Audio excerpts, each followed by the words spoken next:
আসলে রহমান কবে আসলো এখানে? এই কুয়েতে আসলে কবে হলো? এই সমস্যা 6 মাস।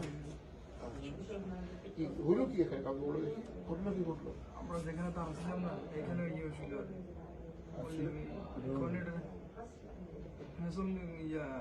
বোমার মতন আর এই জায়গা হয়েছিল। আমরা তিনজনের ভিতরে একজনের বেশি আহত হয়েছে। আর আমার এই জায়গা আহত ছিল আর এই জায়গা এদের কি ইয়ে আছে? কাজ লাগছে না কেন কিছু? না না না হাতি হাতি হ্যাঁ হাতি তো ছিল আর এই যে ইয়া লোহার লোহা পড়ছে। এই জায়গায় আর এই জায়গায় এখন কি অবস্থা? এখন আর ব্যথা আছে। ব্যথা আছে। আল্লাহ করুক সুস্থ হয়ে যাবে। বাড়ি কি নোয়াখালী? নোয়াখালী কোন জায়গায়? কি কোনো সার্জারি হয়েছে ভাই? হ্যাঁ surgery or something else? That I don't know, the doctor. Yes, sir, we need to ask her. How long he may take to recover? Will take time because we need to. He didn't walk yet, so we need to make him walk. Then only we will be discharged. Maybe months? Not months, might be 2 weeks maximum. চিন্তা করুন না, টিভিটা